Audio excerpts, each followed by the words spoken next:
appeal is now open. All who have business before this court, draw near, seek attention, and you shall be heard. God save the United States, the great state of Florida, and this honorable court. Have a seat, please. Welcome to this afternoon's fairly brief oral argument docket at the First District Court of Appeal. The only case appearing on the docket is Chaim Hershkowits and ACH Properties versus Trace Landing. Ms. Weingarten.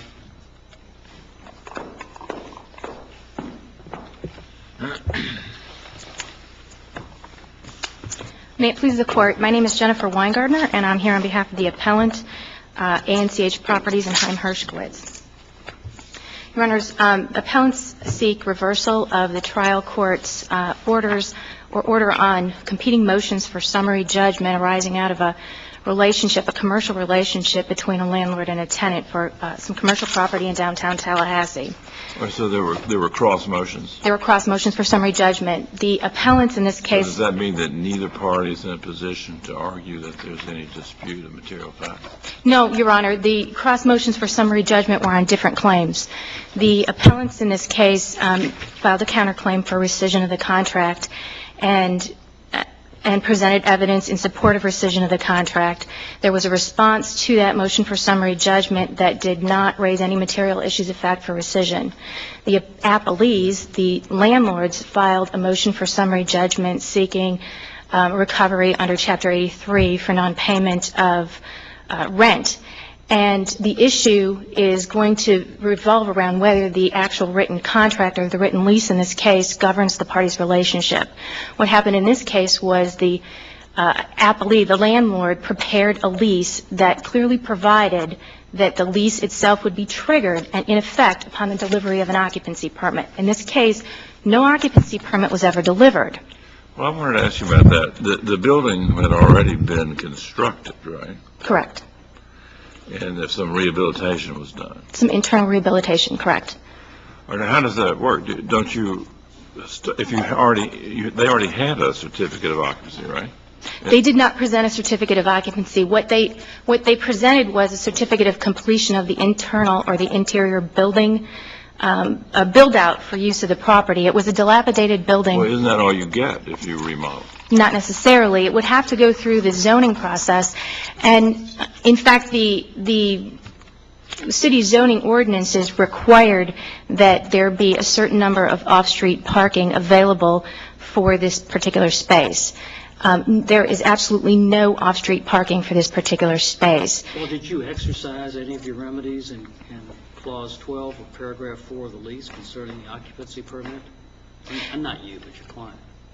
Yes, Your Honor. What the client did was made verbal requests that parking be provided repeatedly before they came into the property and during the course. Specific reference, is there a record of specific reference to the occupancy permit in any of those verbal requests? No, the specific references were to... So that's waived, then, isn't it? That entire argument seems to be waived, given the 13-month occupancy. No, Your Honor, it wasn't waived because the lease itself would not, the lease provisions itself and the requirement of written notice and the requirements under the lease itself would never have been triggered because the occupancy permit was never delivered. Didn't your client move in and start paying rent? Yes, under protest that there was no parking available. But yet they did. They didn't elect to take advantage of the provision in Clause 12 that said they get a day's free rent for every day the lessor does not deliver an occupancy permit. Why would your client pay rent if they didn't have to? Well, they did dispute when the telephone call came and the facts and the deposition show when Trace Landing called them and said the property's ready, come in. There was a dispute over the days that they were late. The Trace Landing represented that an occupancy permit was obtained and that everything was ready to go and come on and move in.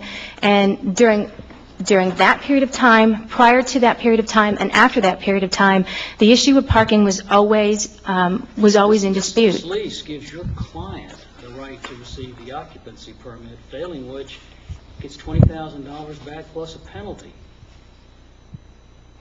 Correct. The lessee will receive occupancy permit no more than, I mean, What I take that to mean is that the lessor has to provide your client with an occupancy permit, or your client can demand his remedies under that clause. Correct. But there is nothing, I suggest there's nothing in this record to bear out that the client ever demanded his remedies or their remedies under this clause. Well, Your Honor, what happened was when the... That's a true statement, though, isn't it? There's nothing in this record to bear out that they objected to the occupancy permit by invoking their contractual rights under the clause? There's nothing to specific in writing that they specifically invoke this provision. Anything. Well, I guess it depends on whether you consider the... The argument necessarily implies that they were entitled to trigger what I would consider to be sort of a penalty against the lessor under this clause, yet you say that there was no occupancy permit and they had to get one. Correct. Yet there's nothing to show that your client did anything to trigger that clause, which is a substantial clause because it allows, it requires the lessor to return $20,000 and to allow you to occupy for free. It sounds like quite a hammer. If your client felt like they were out something they were entitled to, that sounds like quite a strong hammer to invoke, but I'm just certainly not counsel's fault, but it seems to me like it was never invoked.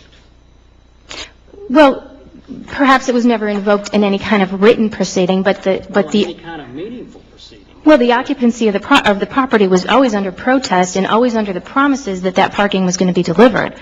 These people wanted to get in there and run their business. They had inventory and you want to talk about the parking, which I understand, but you also, as part of your argument, included this occupancy permit business. Correct. That's why we're asking you. Correct.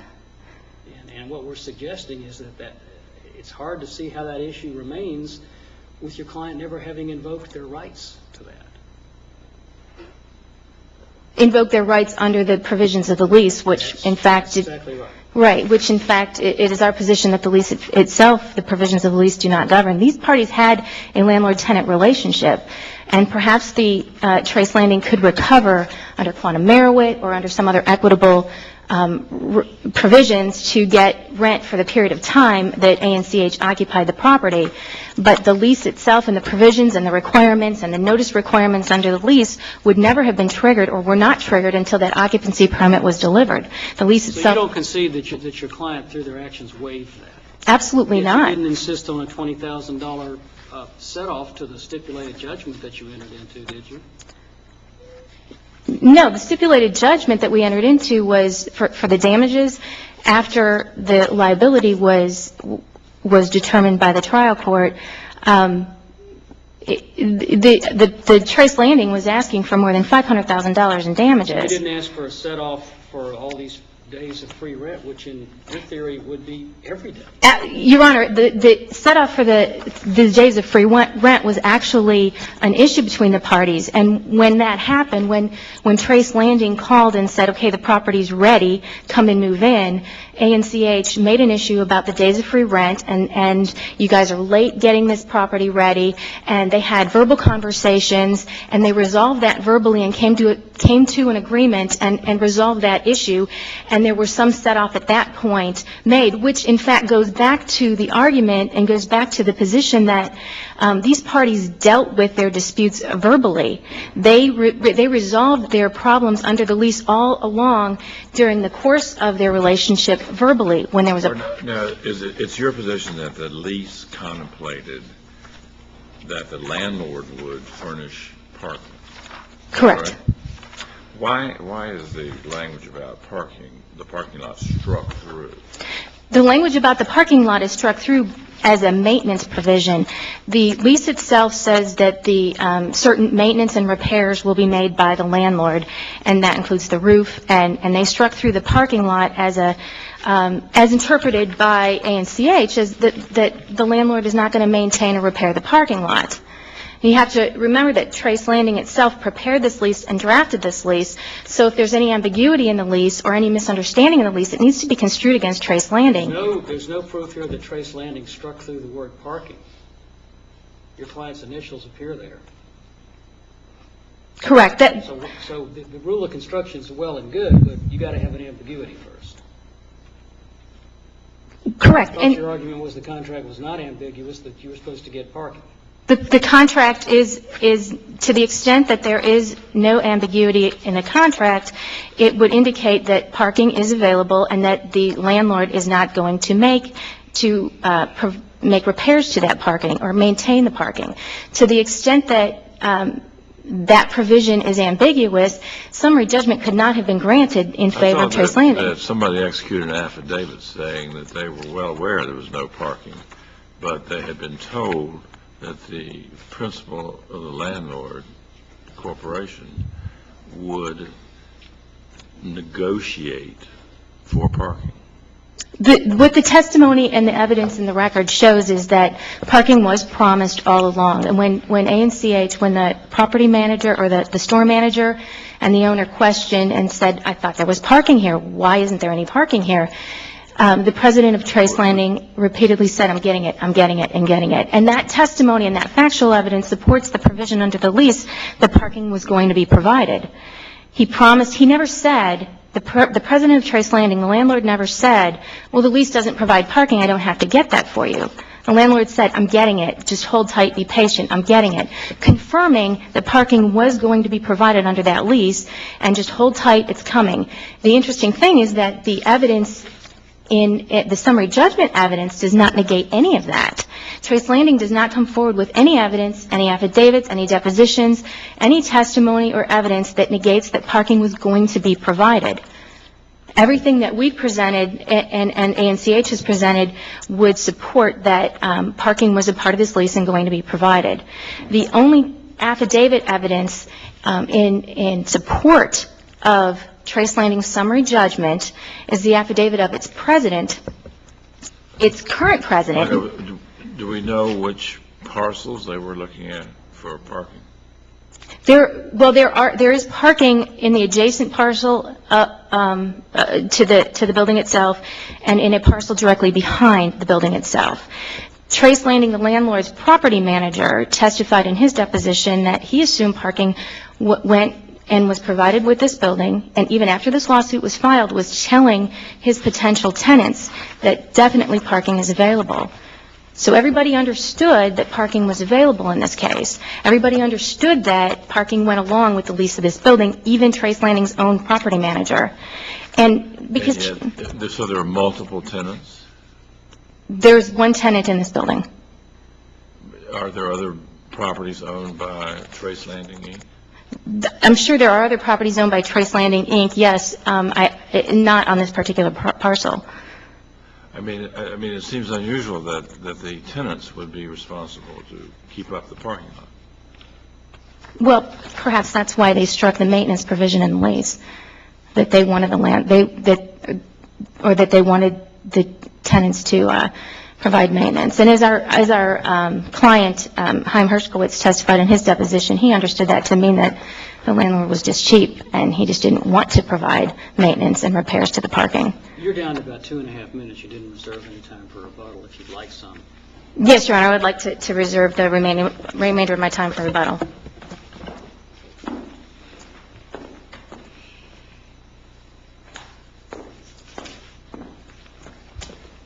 Good afternoon, Your Honors, Counsel. Along with Andrew Power, I'm Danny Manassa, and I represent the appellees in this action. Your Honors, I think the most compelling issue in this case isn't what the lease said. It's not about parking. It's about ratification of the lease by the 34 months it took appellants to raise rescission for the first time. Their own affidavit confirms that at the time they took possession in February of 2005, they knew there was no parking. Yet they elected to take possession in February of 2005, and they commenced running their business and paying rent. Well, she said that they did that, but with the understanding that parking would be provided. Okay, and for the sake of summary judgment, we'll assume that to be true. But they still ratified the lease because they kept paying rent. They kept paying rent. They occupied the premises from February of 2005 until March of 2006. They paid rent for roughly 9 or 10 of those months. And that fact pattern constitutes ratification of the lease and a waiver of this issue on appeal. It's critical to note that we filed... Isn't there, if their subsequent actions are ratification of the lease, why isn't there verbal objection also doesn't that create an issue of fact with respect to the ratification? No, Your Honor, it does not, for two reasons. One is the lease had a mechanism where you had a 30-day objection period. If in fact we were... But ratification of the lease is a concept outside of the lease. And this evidence would go towards ratification, not towards the lease. Your Honor, merely verbally objecting does not constitute, would not defeat ratification under the case law that I could find, because they occupied and obtained the benefit of the property, and they utilized the property for 13 months until they were... So if the tenant says, listen, I really have got a problem with running a retail business because I don't have parking. The landlord says, well, I'm working, I'll get you parking. The tenant says, okay, I'll stay here because I'm relying on your representation that you're going to get me parking. So that would still be a ratification? I believe so, Your Honor, because the case law says you have to promptly disavow the contract. And here, when they found out there was no parking, they had a duty to promptly disavow the contract. Staying there and objecting actually ratified the contract. And, Your Honor, the fact that it's summary judgment material is the Supreme Court in the Rude decision found that a seller holding money for 9 months before attempting to disavow, the Supreme Court affirmed summary judgment finding that rescission was waived.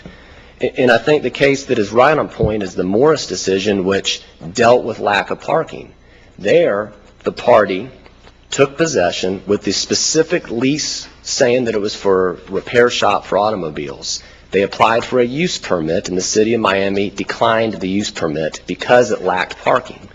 That case, the tenant remained on the property and ultimately abandoned the property because of the lack of parking, and still the appeals court found that they had ratified the lease by staying there and occupying their business. Here, the distinction's greater because they did not leave the property due to parking. It's admitted they left the property because they had not paid rent for a few months and were served with eviction notices. And I think their responses to the request for admission are very telling on the notice issue. And you also have a situation here where the lease does not specify the use that is to be made of the property. Correct, Your Honor, and that is a very big distinction. Our lease does not say for retail. It doesn't say for automobile repair like in the Morris case. Our lease says for any lawful business. Moreover, the lease put the duty on the appellant to determine whether, in fact, their use complied with city and county law. And there's no question of fact on that. And what's telling is their expert affidavit in this case, it was all premised on you couldn't use the property for retail. It's uncontested. The lease says what it says. It says any lawful purpose. I guess our point for summary judgment and for today is even if it said retail, even if they promised parking, they ratified the lease, they waived those rights. Moreover, the lease had an opportunity to cure for my client. Even if the contract said, even if the lease said it was for retail use, and even if it required parking, the lease gave them a duty to give us 30 days written notice and an opportunity to cure. If we didn't cure, there was a follow-up requirement that they declare the lease terminated in writing before abandoning the property. And here, even if a verbal notice was sufficient, here they admitted in the response to our request for admissions that they abandoned not with notice to us, but they abandoned because we were evicting them for not paying rent. And one last note on the ratification. What about this certificate of occupancy issue? Your Honor, for summary judgment purposes, we did not deliberate. And the question becomes, what is the import of that? And we're saying any defenses they had were waived by not objecting. They were waived by not giving us the 30-day opportunity to cure.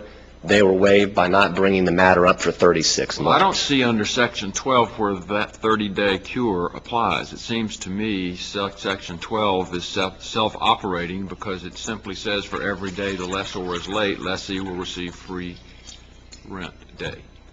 Why that doesn't require a notice. That's just a statement of fact. I think the lease does require, if you feel the other party's in default, you do have to give written notice and a 30-day to cure. But even if it did not, their own affidavit the appellant's affidavit at the summary judgment level stated they resolved the late delivery of the premises via a rent abatement. So I think their affidavit puts closure on that issue.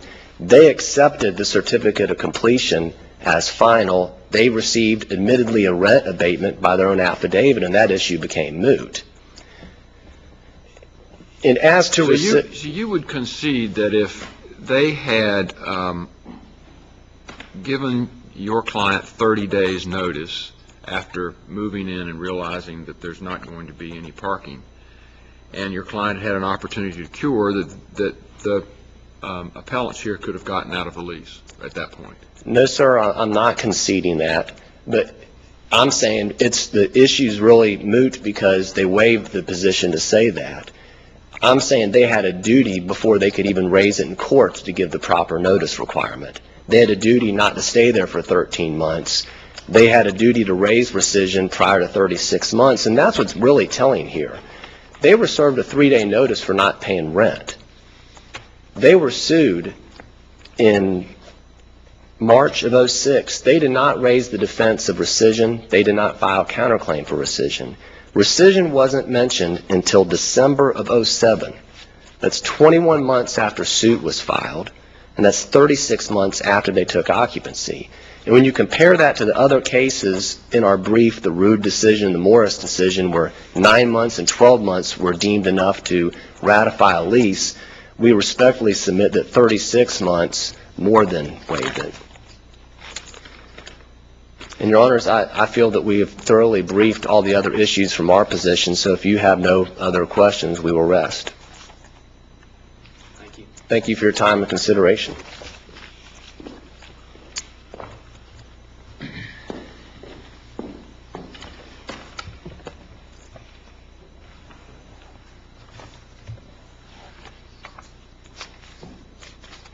Your Honors, the case law on rescission cited in the initial brief, and there's case after case after case where tenants went into a property protesting about a condition of the lease, and, for example, a certificate of occupancy was not provided as required only upon eviction. Your position is that that hurts you only because the reason that one could not be obtained was the parking, lack of parking.